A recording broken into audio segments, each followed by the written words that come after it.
Greetings. Good morning, good afternoon, good evening, and I'm afraid for some of you, good middle of the night. There's nothing like a global project to bring in every conceivable time zone, and I think we've got almost all of them represented.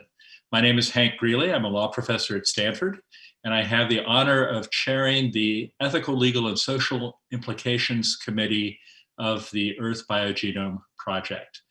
The committee has 15 members. I'm chair. My co-chairs are Melissa Goldstein from George Washington University and Jacob Shurko from the University of Illinois. Other members are Catherine Barker of the Smithsonian Institute, Iris Braverman of SUNY Buffalo, Robert Cook-Deegan of Arizona State, Manuela da Silva from Fundação Oswaldo Cruz, Richard Durbin from Cambridge, Carla Easter from the National Human Genome Research Institute, Maui Hudson from the University of Waikato, John Kress from the Smithsonian Institute, Deborah Matthews from Johns Hopkins, Catherine McCarthy from the Wellcome Sanger Institute, Dan O'Connor from the Wellcome Trust, and Andrew Torrance from the University of Kansas and the Broad Institute. We're looking for more members to try to increase both our geographical and our cultural range and diversity. So if you're interested, contact me later. I'm easy to find. Our charge is twofold. We are to make recommendations to the Earth Biogenome Project about general procedures and guidelines in an effort to make sure that the project is run legally and ethically. We are also to provide specific advice if there are particular issues that come up in specific kinds of settings. We are right now focusing on the first, as right at this point, we have not finished anything. We have no guidelines yet. We are in the process of trying to figure out all the issues, which is turning out to be even more complicated than I thought it was going to be. We have 31 single-spaced pages, and we're probably not even half through trying to compile a list of what issues we need to think about. It's sort of ironic in a project that's intended to sequence all karyotic life forms, the one life form that it isn't sequencing, Homo sapiens, is the one that is giving us the most concern, or at least our relationships with people are the ones that are the most complicated. We could go on for approximately 3 days today, except the organizers turned down that request, so we have 60 minutes. We've got 4 people from the committee to talk about 3 of the many issues, 3 or 4 of the many issues that are important. We picked these because they seem most pressing. But there are plenty of other important issues that are not going to get discussed today. Catherine McCarthy from the Wellcome Sanger Institute will talk about access and benefit sharing. Katie Barker and John Kress from the Smithsonian will talk about issues in sample collection. Bob Cook-Deegan from Arizona State will talk about data sharing and intellectual property issues. And then to provide a perspective from outside the project and outside the ELSI committee, we're happy to have Patrick Riley of Foreign Affairs Office in the Bureau of Oceans and International Environment and Scientific Affairs at the US State Department. Each of them has been tasked to speak for no more than 10 minutes. When that happens, we will have 15 to 20 minutes for questions and answers at the end. They're going to go one after the other, so you'll get no further interruptions from me for further introductions, and there'll be no questions after the individual talks. Questions will come at the end. So, with no further ado, let me turn things over to Catherine McCarthy. Hello, and thank you, Hank, for that. So as Hank says, I work at the Wellcome Sanger Institute in the UK, and my role is compliance manager with a specific focus on the Nagoya Protocol. And so today I plan to give a brief introduction to the protocol itself and ABS. So the Nagoya Protocol and its overarching principle of access and benefit sharing, or ABS, is one of the prominent topics within the ELSI committee. It represents legal obligations for those who access the world's naturally occurring genetic resources, as well as traditional knowledge for the purposes of research and development. As a bit of background, the Earth's biological diversity was once considered to be common heritage of humankind. But in 1962, the UN General Assembly declared that each country have sovereign rights over the natural genetic resources that were found under their national jurisdiction. Since then, the Convention on Biological Diversity, or the CBD, has been created in 1993 with 3 main objectives. The third of these is to ensure the fair and equitable sharing of benefits that arise out of the use of genetic resources. So, enter the Nagoya Protocol. So the Nagoya Protocol on Access and Benefit Sharing is a supplementary agreement to the CBD and addresses and implements this third objective. It has been signed and ratified by 126 countries to date. So it in itself is a global framework that firstly aims to raise awareness and enforce ABS regulations worldwide, and secondly, set out a more predictable process for the access to and utilisation of genetic resources. It obliges all users of genetic resources to do so only in accordance with the laws and regulations in place within the resource's country of origin. And this is irrespective of the user country status to the CBD and protocol. The protocol is very much in the interest of the providing country. So as well as the user obligations that it sets out, it further obliges each party to set out clear measures for access. It requires the country to monitor this access, and then crucially provides the opportunity for the country to negotiate the return of benefits in exchange for such access. In practice, this means that for each genetic resource that is accessed and utilised in research with the purpose of generating new knowledge on that resource, there are certain permissions and documents that are required beforehand. The protocol describes these as prior informed consent, or PIC, and mutually agreed terms, or MAT. Yet the type and quantity of these documents does differ between each country. So compliance to these laws and regulations are to be approached, at least in the first instance, in addition to those that are in place specifically for specimen collection and export. Each country's approach to the implementation of the protocol and ABS quite differently, and this is represented in the requirements for access, as well as, quite importantly, the scope of each country's regulations. And so ultimately the detail lies within each country's approach to this. There are, however, defined points of contact called national focal points within each country, or NFPs, and each country has set up an issuing authority, a competent national authority, or CNA, and these both work to enable user compliance. Access and benefit sharing itself as a principle has been in place prior to and does extend further than the Nagoya Protocol. And so there are many countries who have employed access and benefit sharing within their own laws and regulations prior to the protocol coming into force. This is the case for many countries who are not part of the protocol, but in order to access their genetic resources legally, these laws and regulations are still to be complied with in the same way. Currently, the protocol does not extend to the use of data generated from the use of the physical resource, but this is currently a topic of discussion and a conclusion is expected by this time next year, roughly. It is worth noting that some countries do already regulate the use of data irrespective of the protocol. So of course, this is highly applicable to the work of the EBP and all the contributing projects, and compliance to the protocol and its regulations that are associated is wholly supported and expected by the EBP. But in practice, this process can present some challenges, and so the LC committee are here to provide guidance on this for all members. I'll pass over to Katie and John. Catherine, thank you. This is John Krause. I'll start off the discussion on sampling for Katie and myself, and then I'll pass it to her for some more general comments. I would like to put the concept of sampling for EBP into the context of the planet today, and I think it's important for us to think about the origins of EBP and the fact that we cannot do anything in terms of generating genomes without sampling biodiversity around the planet. And that immediately brings up three principles that puts our sampling efforts into context. And the first is really the biodiversity crisis. One of the main goals of EBP when it started out was to use genomic data to begin to, not to begin, but to add to the context of protecting biodiversity around the world, particularly when it's under great threat from human activities and habitat degradation. Within this concept of the biodiversity crisis, sampling becomes more and more important. And there are three issues that the LC committee is dealing with in terms of trying to develop guidelines for sampling. The first is indeed this effort to enhance genomic sampling across the tree of life within the context of the biodiversity crisis in order to conserve biodiversity. The second is the impact particularly on endangered species. Currently, at least the last time I checked, the IUCN has listed about 23,000 species that are endangered on the planet, including plants, animals, and fungi. It's these 23,000 species that become the priority for EBP in terms of sampling across the planet where they can be found. EBP hopes that it will be able to encourage the development of new conservation assessment and management approaches through the generation of genomic data. So this is a third issue that is important to consider.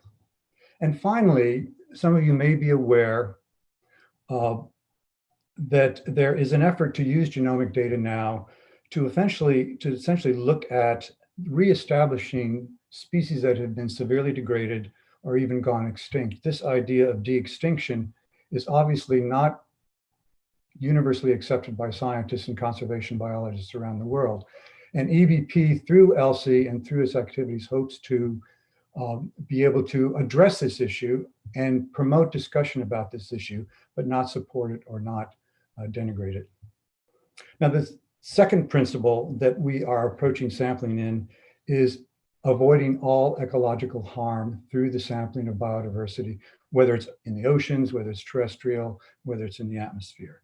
And it's very important that the ecological impact of sampling is considered in developing these guidelines. And the final principle that we'd like to just establish is that EBP, even though one of its focus is using genomic data for conserving biodiversity, it is not the responsibility or the intent of EBP to actually implement conservation strategies. There's a whole community of scientists and activists and organizations that are ready to do that. Our goal in terms of sampling is to provide the best way to sample biodiversity, to provide genomic data for conservation.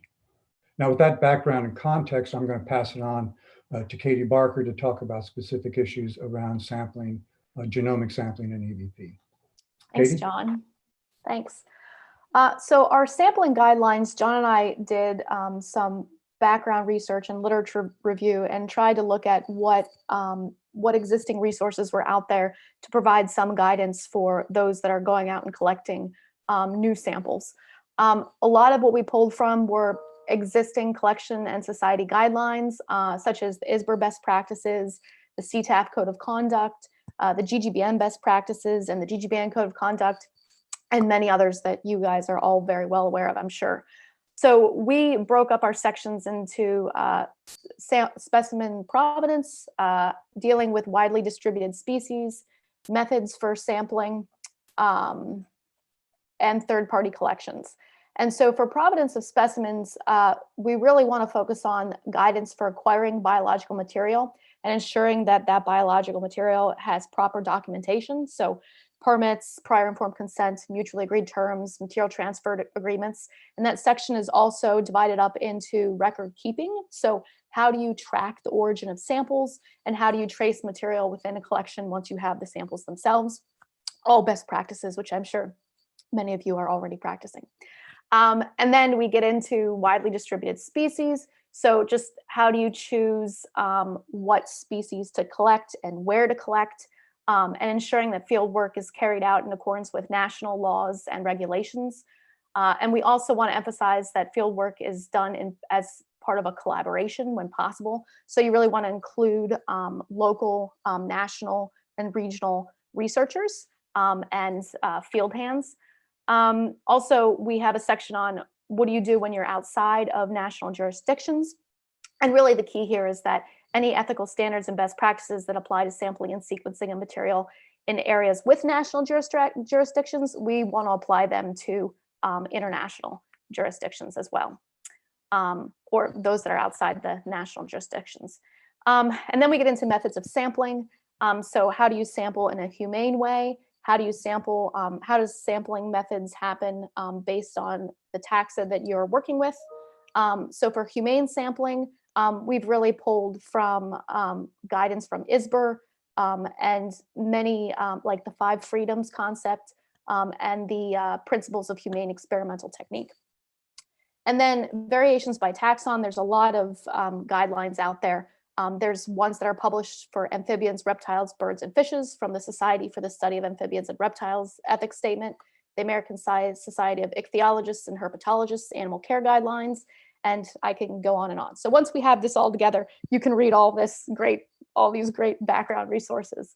And And there's also, there's not a lot out there for invertebrates, but there is some literature out there, specifically Rocha et al. From 2014, which we reference in this section. And then just variations in ethical sampling techniques by national legislation. We have a section on that about, how to be mindful about collecting within the national and international directives and being mindful about what local laws say. And then we just finish off with third-party collections. And really it's just, best practices. Institutions should supply biological material to third parties on loan only on terms and conditions consistent with those under which it was acquired. And it'll be a fixed section, but lots of good stuff. So, all right. Anything else, John, before I hand it off to Bob? No, I think that was great, Katie. I think that kind of generally covers what we're thinking about in terms of sampling. Wonderful. Okay, so now, Bob, I'm handing it off to you to talk about data sharing. Yeah, so I'm going to talk a little bit about data sharing and specifically about the role of intellectual property and how that might get, how that introduces some complications. First of all, just to acknowledge, the whole purpose of the Earth Biogenome Project is to kind of build up a knowledge base that everybody can use under the principles of FAIR principles, the so-called FAIR principles of findable, accessible, interoperable, and reusable. That is, create a resource that everybody can use. It's available to everybody who's got a connection to the internet for the data, and samples that are available for people to do useful things with. The issue is going to be that there are countervarying forces, and they're going to differ according to which organism and the domain of activity, economic activity and political activity that surrounds different organisms like farm animals and critters that live in jungles and things like that. So the aspiration is openness, but the reality is going to encounter some constraints on that. And just to lay out the map here, we've got a spectrum that goes from the Bermuda principles that were used to govern data sharing under the Human Genome Project, the publicly funded Human Genome Project, all the way over to highly proprietary, secretive, and unavailable data except through payments and contractual law that obligates people to share things. So just to give you an example, the Bermuda rules were basically when you sequence something in one of the major funded sequencing centers at the beginning of the Human Genome Project, you deposited your data in a publicly accessible space at the end of every day. That was unprecedented. It was radical, but it became kind of a touchstone of how do we do open science. And at the other extreme, within the same framework doing human genetics at the same time, we had the myriad genetics model of having a proprietary database and patenting the genes as they came across them, and methods and variants within those genes as they came across them at a particular proprietary company. So within that spectrum, where does Earth Biogenome want to land? Well, it's pretty clear it wants to be over on the open science end of the spectrum, but it will be taking place at a time when other groups are not following those same rules. So some of the complications that are likely to come up. First of concerns that came up with trying to generalize the Bermuda principles to other organisms beyond the Human Genome Project was that scientists generating data don't want to be scooped. So the first rule change is, well, let's make sure that we hold on to data long enough, that the group originating the data gets to hold on to it long enough that they get first publication rights. And then sometimes actually some of the data are going to be really valuable and they will require follow-on investment to become practically useful. When that happens, sometimes patents might be useful. And if you're going to patent something, you can't disclose everything that's related to that patentable thing publicly without sacrificing the worldwide patent rights. So if there are some things that are going to be patentable, the rules are going to have to be adjusted. Moreover, there are international treaties for plant genetic resources that impose kind of a you can use it, but you have to pay if you use it set of rules. And the TRIPS agreement that was originated in, well, we don't need to go into the details, but basically it's a mid-1990s legal agreement that says basically we're going to play by rich country rules for intellectual property all over the world. And those are being implemented around the world even now, basically saying the way the US and Europe has had patent rules, those are going to be the rules worldwide. And those are constraints on the scientific apparatus that's going on. So what are some action items for the Earth Biogenome Project? One thing that that Katie and Catherine mentioned is you're probably going to have to keep track of where things came from and who had their hands on them. That is the provenance of both samples and data. And I think assuming that the ethos really is a strong open science norm, there's a lot that scientists can do to control that process and to make sure that stuff remains open. The power hasn't moved completely away from people who are doing the science. In fact, the scientists are quite powerful in this process. And in fact, one of the careful studies of developing what is a commons, a knowledge commons, and a commons of samples and stuff like that, is that the things that work best tend to be the ones that are organized by communities for themselves so they can get their work done, rather than a bureaucratic top-down treaty-driven process. So I hope that the Earth Biogenome Project can develop some rules and heuristics that preserve the value of open science in the process of carrying out the project. A couple things that are going to happen. There needs to be a stable entity that creates the community and imposes the rules. That's just how a commons works. So there are going to have to be rules, and there's going to have to be some way of ensuring compliance with those rules. If people deviate from them, something has to happen. One of the sticking points that nobody has mentioned yet is samples. When you exchange a sample, under what agreement? Those are contracts, basically material transfer agreements. Probably some standardization of those rules would be really, really helpful.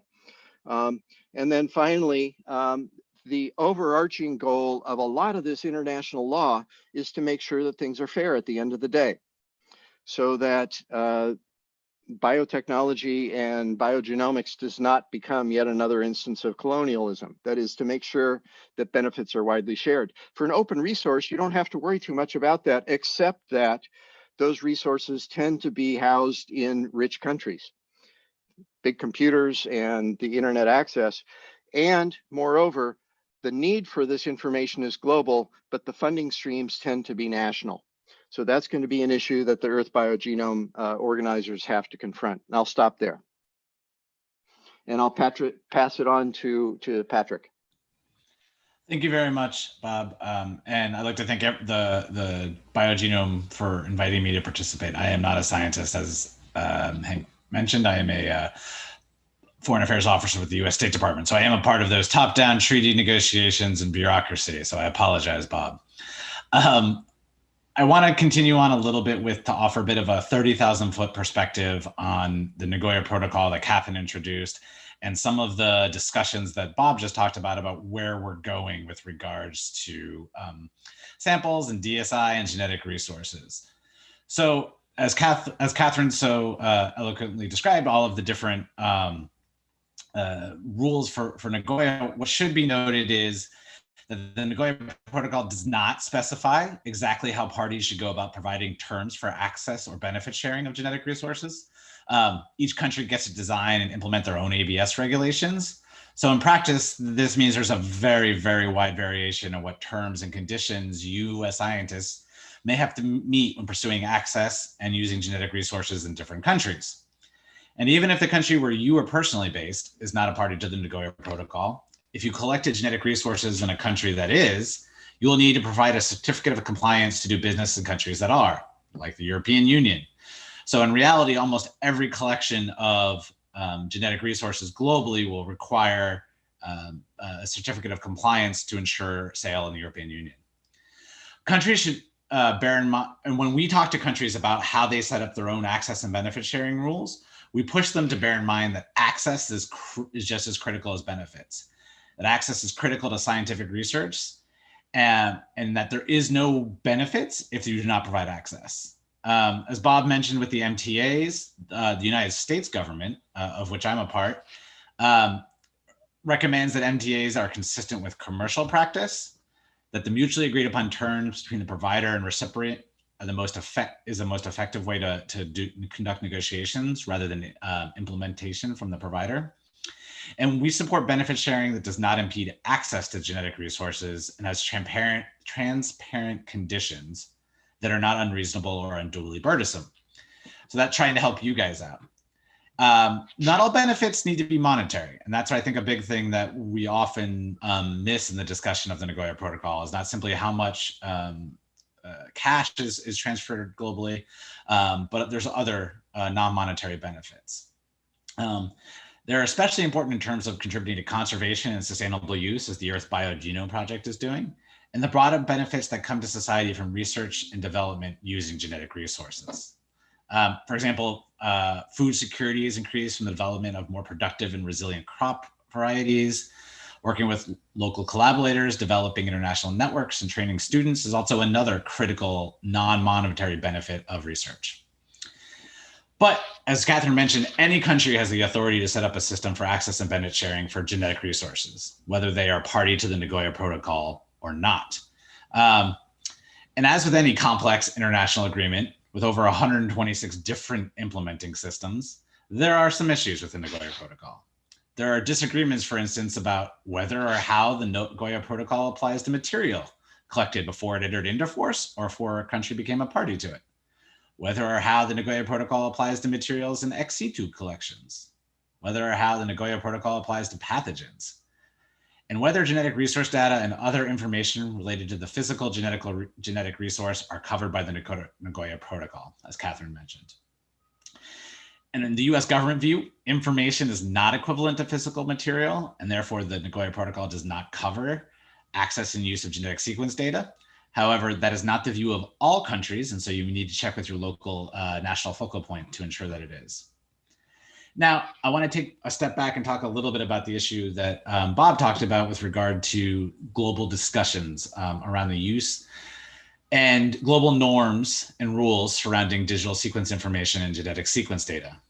There are several ongoing global discussions right now that could result in significant changes to the way these tools are used. The press releases, summary documents, agreements, resolutions, all those bureaucratic things coming out of these processes could all have a dramatic changes for you and your work. While the issue is being discussed in bodies such as the World Health Organization, the Food and Agricultural Organization, the UN, and others, I would like to focus on the discussions that are currently taking place under the auspices of the Convention on Biological Diversity and the Nagoya Protocol. In early 2020, the Secretary of the CBD released 3 studies on digital sequence information on genetic resources. If you haven't read them, I urge you to go to the CBD's website and look them over. These studies were requested by the parties to inform decisions at the next conference of parties to the CBD and the meeting of parties to the Nagoya Protocol. In the various prep meetings for the upcoming conference of parties, we have seen some proposals that would, 1, makes DSI subject to the same rules and regulations under the Nagoya Protocol as genetic resources. This would require tracking of access to and use of DSI. This is tracking when someone downloads DSI from an open database, like say the US-based GenBank. We've seen proposals that would make the utilization of DSI subject to an MTA. This can necessitate anyone using DSI from a database to go back to the country where the initial genetic resources were gathered and negotiate an MTA before they could do anything with that DSI. Or even create a new multilateral benefit sharing scheme. This would require anyone who utilized DSI to pay benefits into such a scheme, like the Global Environmental Financing Facility that they currently have for climate change. These proposals are not just hypothetical either. These types of rules have been discussed in meetings between environmental ministers from the European Union and Chinese governments to prepare for COP14, at workshops hosted by the South African Department of Environmental Affairs and the Norwegian Ministry of Foreign Affairs, and research projects funded by the German Federal Ministry of Education and Research. I actually just received another white paper in my email inbox today with new proposals for how the CBD should consider digital sequence information. Needless to say, all of these proposed changes would have huge effects on the scientific process, collaboration between researchers, and innovation. I want to assure you that the United States government opposes any move to restrict or control access to and use of DSI. We fully recognize the importance of DSI to research, food security, and public health. And we view efforts to restrict or control access to DSI and use as unacceptable and a threat to the scientific process. However, I want to remind everyone here again, the United States is not a party to the CBD or the Nagoya Protocol. That limits our negotiating leverage a little bit. So it's important to the scientific community that you all, the scientists doing this work, collecting the genetic resources, logging the digital sequence information and other work, have an input on any proposed changes related to DSI. And how can you do that? Well, as I mentioned, the parties to CBD and the Nagoya Protocol meet every 2 years to discuss implementation and changes. Currently, the timing of the next COP is pending, but it looks like it could take place in Kunming, China during the fourth quarter of 2021. So if you have any concerns about these changes or possible thoughts, you have a year to start getting to work. Non-governmental organizations, trade groups, professional societies that many of you belong to, and other stakeholders like your own academic institutions or yourself as scientists may participate as accredited observers in the COP. Observers don't negotiate directly, but interact with government representatives on a regular basis. And many governments, even the United States, consult with industry, scientific, and civil society experts on issues under consideration. Accredited observers may also attend most sessions and are allowed to make statements in most of them. And the most important thing you can do is to reach out to your own governments and representatives as they prepare for these meetings and make your voices heard. Reach out and lobby your own government, not just the scientific, ag, or health ministries either. Talk to the negotiators who will be at the COP. Many of them work in environmental ministries. And we often find when we raise these issues with the scientific or health minister, they have no idea what the environmental ministry is doing. You can work with your scientific societies to prepare a common position. Send it to the CBD Secretariat, negotiators, and other involved parties to make sure that they are aware of your concerns and positions. You can attend the preparatory meetings, both those hosted by the CBD Secretariat. Some of them are virtual and some of them are planned to be in Montreal, and those by the various NGOs and governments. I mentioned several of the workshops that have already taken place. You can attend the COP or the MOP in China whenever they happen. We'd love to have you there. And finally, make sure your scientific, industry, academic, and government partners are all aware of these potential changes and encourage them to make their voices heard as well. Thank you very much.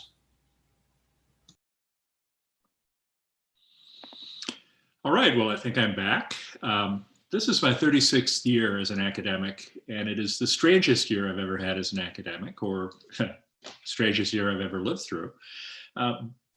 This is not the strangest event in 2020, but to have a panel come in substantially under time is really unprecedented in my experience. To have every speaker take less time than they were given and to do such a nice job with it as well. So first, I want to express my thanks and appreciation to our speakers for the perspectives that they presented. We have some time, we actually have significant time for questions and answers. If you are following this on the portal, under Slido, you can ask questions or make comments, and I will direct the questions to particular speakers who seem most relevant while allowing the other speakers to pop in if they've got something important to say. Before doing that, I do want to stress that our LC committee is at the beginning of its work.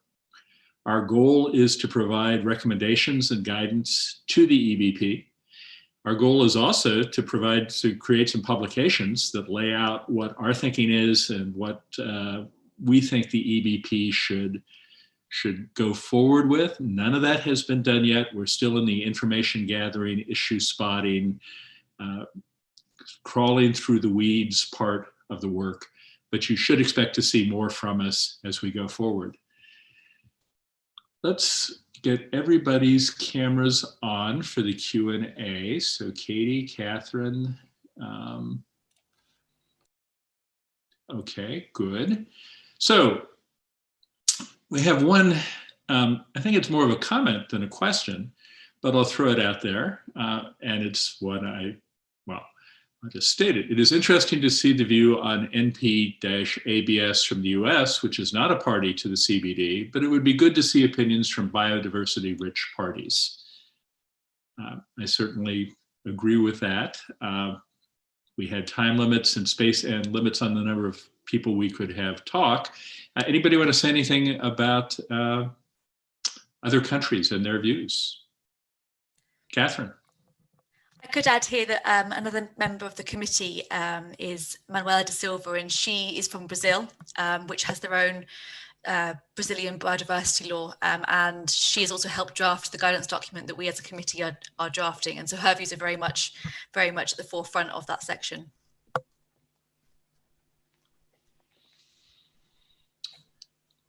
Other thoughts? And I've been around. I did have one thought that something just to alert the audience to that none of us really touched on, and that is the role of the national laws that have emerged that are specific to genetic resources. And I know you've reviewed that more than the rest of us. You might just say a word about the degree to which those national laws are going to be important or not important or whatever in what happens within Earth's biogenome.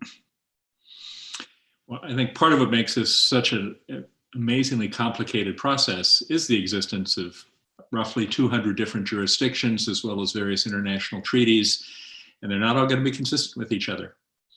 It's going to be very, very difficult, and is going to require, I'm a law professor, so take that into account as I say this, but it's going to require all of the various components, participants in the EBP, to talk to lawyers, look up what the local laws are. The local jurisdictions, national jurisdictions have substantial power, sovereignty in these areas, and they need to be respected. And there are going to be, I'm sure, lots and lots of difficult questions, some of which will probably not be able to be resolved perfectly to the satisfaction of everyone interested. And it's going to be difficult and complicated. The EBP will need to do the best that it can, which I think is the most we can say. We have another question from. Hank, from could I make Sure. Could I make a comment about the last question before we move on to something different? Yes. I think we really understand within EBP, particularly with numerous countries, including many of the biodiverse countries as part of EBP, that even within a country, for example, Colombia, who just established a new program called EBP Colombia, sponsored and supported by the Ministry of Science, even the different ministries within the government of Colombia have different perspectives and different ideas about access and benefit sharing within their country. So it's not going to be easy, even within a country, to come to grips with a lot of these issues, let alone across countries or internationally. And that's why EBP is trying to be as international as possible so we can deal with those issues and set up some good examples like the Colombia EBP. That's a great point, John. And it's not just different views within national governments, but in many countries, subnational governments have important roles. My state, California, sometimes thinks that it's an independent country, or at least occasionally acts like it. And although I don't know of any California legislation that's directly relevant to the EBP, there may well be some. And there are issues of indigenous peoples and other groupings that have interests that are recognized, that are legally and ethically recognized, that are not subsumed necessarily by those of the state government under which they live. So it's a 17. It seems to me it's a 300-dimensional puzzle that's going to be very hard. And again, I doubt that the EBP or anything else is ever going to do this in a way that is absolutely perfect, that everyone agrees you've done the perfect job. But I think it's our job as the ELSI committee to give them as much advice and background as possible to do as good a job as they possibly can. We have a question from Oliver Ryder. Oliver asks, how does EBP consider it will proceed until the issues discussed in this session are resolved, which seems they might require a protracted process? Anybody want to take that on? I think carefully is one answer. But Oliver, I'll go ahead, John. address that a bit. I think we all knew within EBP and within ELSI now of the complexity of the issues. That's why I tried to lay out some principles with respect to the context that we're doing all this in. And I think conservation, which Ollie's very involved in, is one of those big principles. But we want this to be a representative process. We will come up with this guidance document that hopefully won't be 32 pages long. But then we will look for input from not only within the working group of the EBP, but also from the outside community, which is part of the reason to have this discussion here today. And so it may be prolonged, but we hope it won't be so prolonged that it won't have any impact at all. And we will come up with lots of different documents, some of which will be much longer than 31 pages, but some principles and guidelines will be much shorter, and we hope helpful. Yeah, we'll do the best we can. We have a question from Camila Chacon-Duquet. How could EBP influence public policy on middle and low income countries to pursue real benefit sharing beyond current CBD guidelines? Anyone take on that? I could take it on from a bilateral perspective from what I've experienced so far. At the Wellcome Sanger Institute, we do quite a lot of work with collaborations around the globe, so it's not indifferent to what's happening with EBP. And each of those projects and cases are obviously concluded between the country and the project themselves or the collaborators. And benefit sharing is something that is negotiated at that level.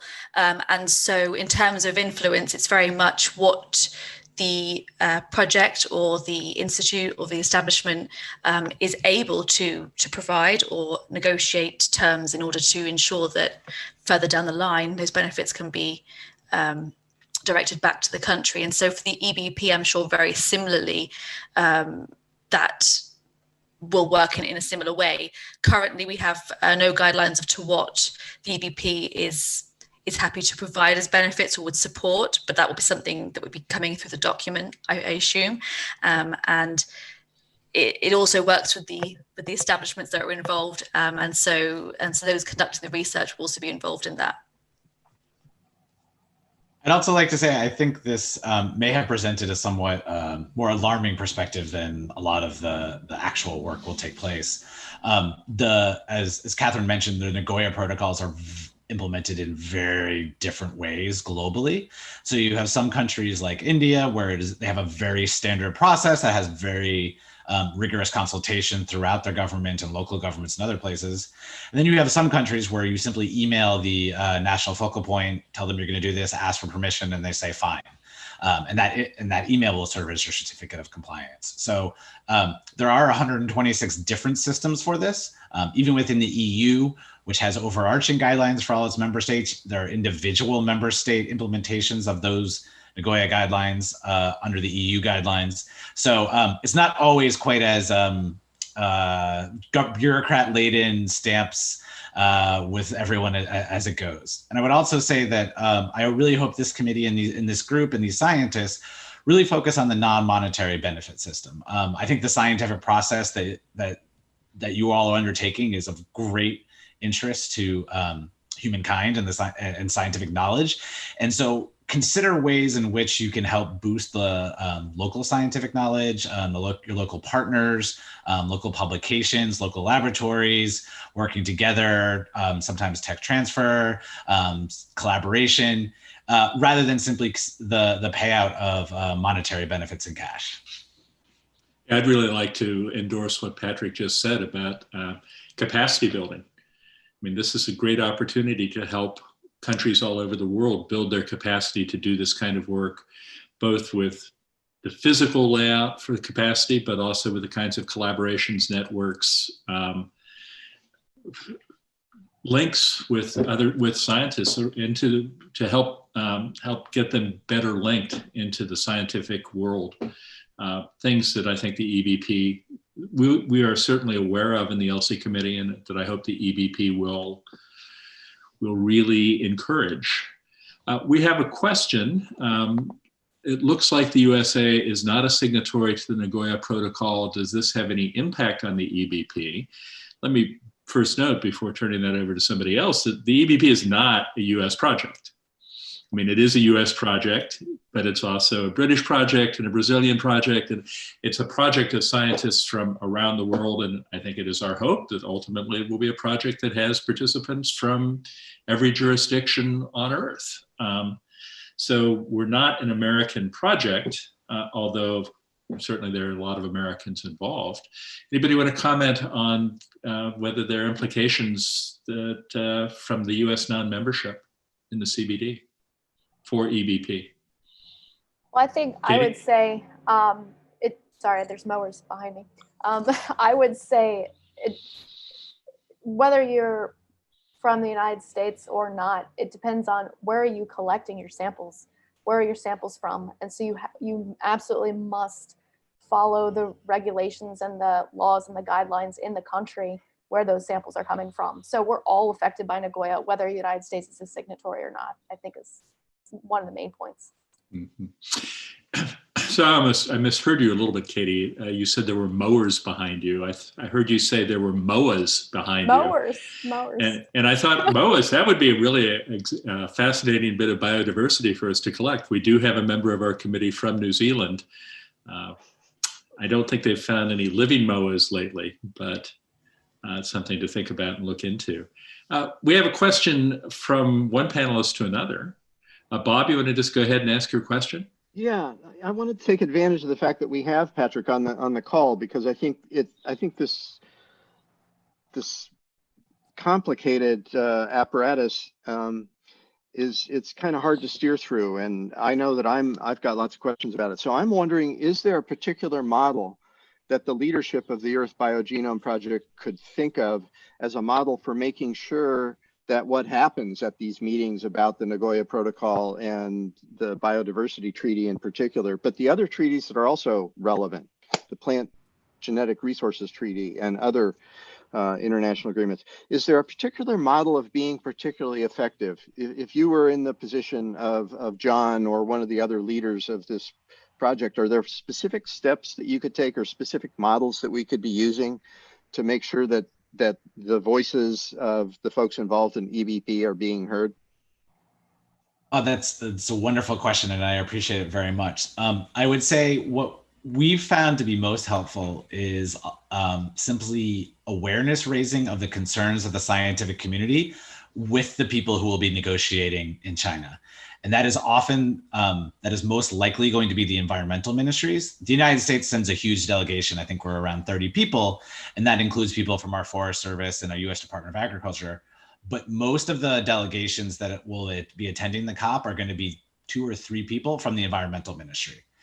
And as we found with COVID, most of the other ministries don't have any idea what is being negotiated in the CBD, and most of the CBD negotiation delegations don't have the background in health or agriculture or science to really, I would say don't have just the familiarity when they're going into these negotiations and choosing positions.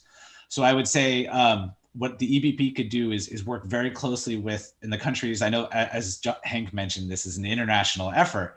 And so all of these countries, the British, the Brazilians, the Argentines, the New Zealands and others are members of the COP, have signed the CBD, and their scientific ministries, which have great interest in your own work and making sure that it succeeds and the Earth Biogenome Project moves forward, make sure that the environmental ministry understands where they're coming from and what your concerns are about being able to work collaboratively. And so that each individual country will be different on how those concerns are best conveyed over to the delegations. But I would say that that's the biggest thing, is making that connection, as Hank mentioned, between different ministries inside the government with those who will actually be there. If I could add to that, and what you said in your presentation, Patrick, was very important. I think even before ELSI was set up within EBP, we were already talking about forming or becoming one of the accredited observers, because EBP would represent, right now we represent 34 different countries just by those that have signed the MOU and are part of the consortium. I think we could have a powerful influence in terms of a scientific statement representing an international group rather than individual countries, particularly if each of these international participants was in touch with their Ministry of the Environment or Ministry of Science. So that is something we're aiming for. And I'd like to actually ask any participants watching this right now, if you're particularly interested in participating, if we could achieve that status, and I'll have to talk to you more, Patrick, about that. We were looking for others to kind of join this effort, and we'll hopefully send a delegation to Kunming, either virtually or in person, to express ourselves as a scientific group. And I will say, John mentioned this a little bit with the development of the principles around Bermuda and others. The Human Genome Project had a lot of influence on the international rules that were set up, just because of the importance of that scientific project that was going forward.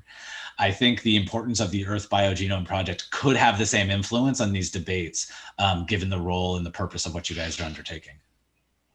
Good. So we don't have any questions currently on the Slido. So let me ask a question to our panelists. I live in California. I've got a backyard. My backyard has plants in it that originated in probably 50 different countries. California is full of eucalyptus trees, which almost feel like the state tree. But of course, there were none of them here until about 150 years ago when they came over from Australia. Any thoughts on dealing with organisms? And obviously there are also a lot of animals, fungi, and other life forms that have moved across jurisdictional lines. How do we see that as a challenge with respect to the EBP? I can start off, if you like, by sort of relating it to the protocol and like ABS discussions. And that pretty much talks about whether they can be found in situ and within established breeding environments. So obviously, there are many species that can be found in multiple countries, and that's the definition by which it can be considered a country of origin. It's whether they have established breeding populations. So there's definitely situations where something can be considered a country of origin in multiple. And the answer, as with everything with the Nagoya Protocol, it depends. I would say, because the protocol does not consider invasive species as subject to the protocol, but whether or not you determine what is an invasive species versus where it has a breeding population, as Catherine mattered, is all up to the individual countries. And so if you take your sample of eucalyptus and the Australian government objects, then there's discussions that have to go on there. If they don't, then it doesn't. So it depends is the answer, as with much of the Nagoya Protocol. So Patrick, do you have a law background? Because I try to tell my law students the first two words to any answer to any legal question should always be "it depends." I do not, but I often say the answer to many questions is whatever we can convince you it is. I may be able to get you an honorary JD. So we have no questions from the audience. We still have a few issues left. Something. Katie, were you? Are you? What did you say?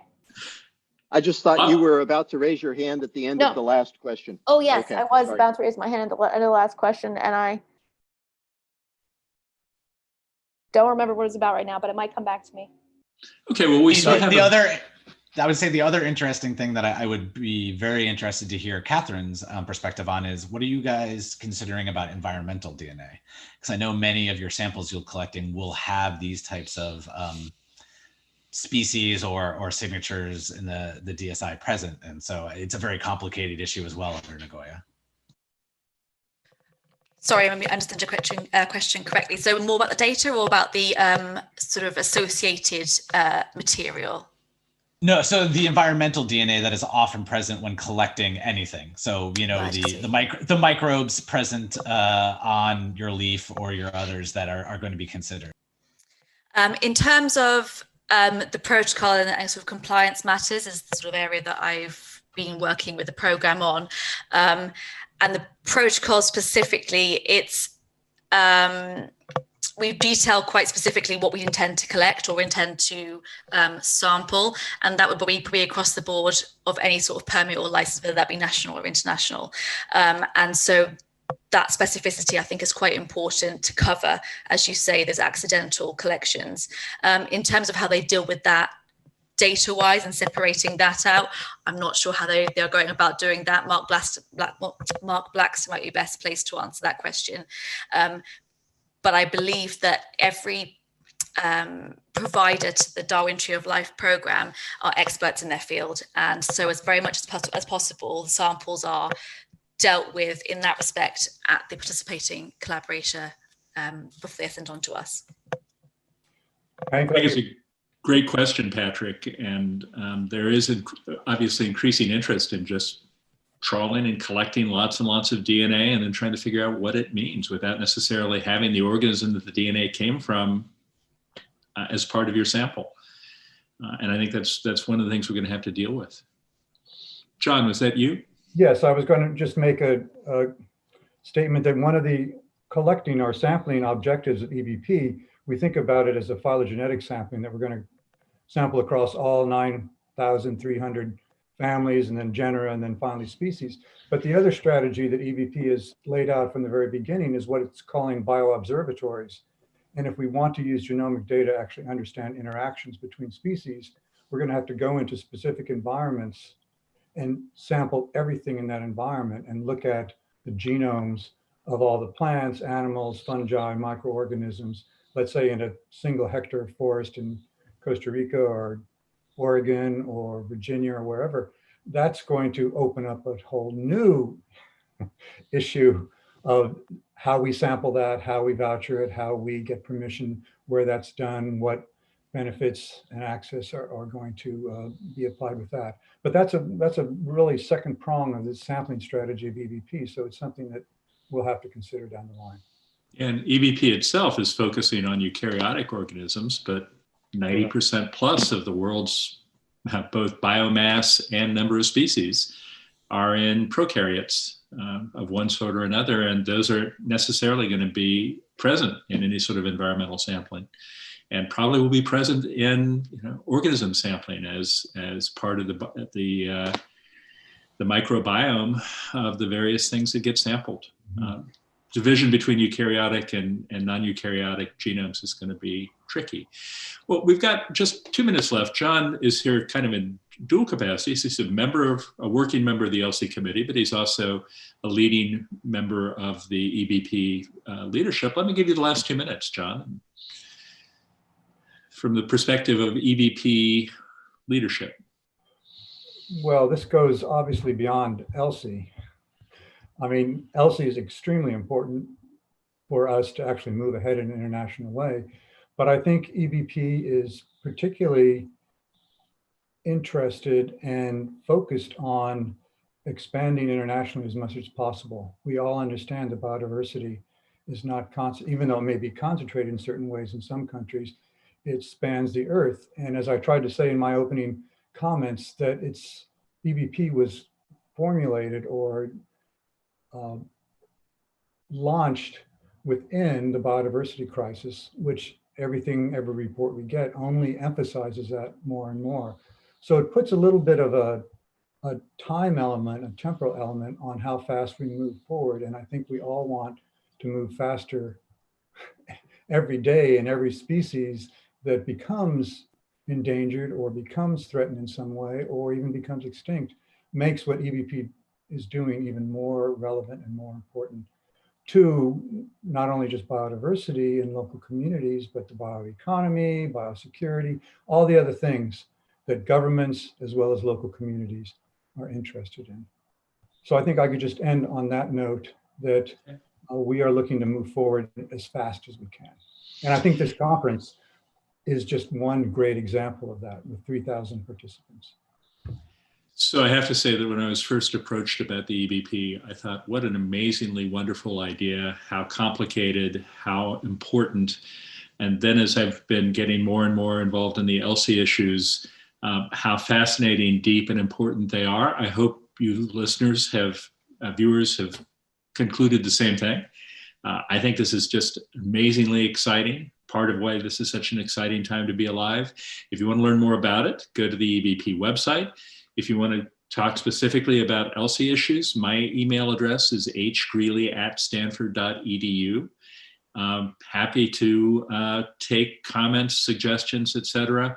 We hope to have a relatively open process and some products that can show off what our thinking, how our thinking is evolving in terms of recommendations to EBP about how not only to do this amazing scientific project, but to do it in the best legal and ethical way we can. Thank you so much for your time and attention. We appreciate it, and good luck with the rest of the meeting.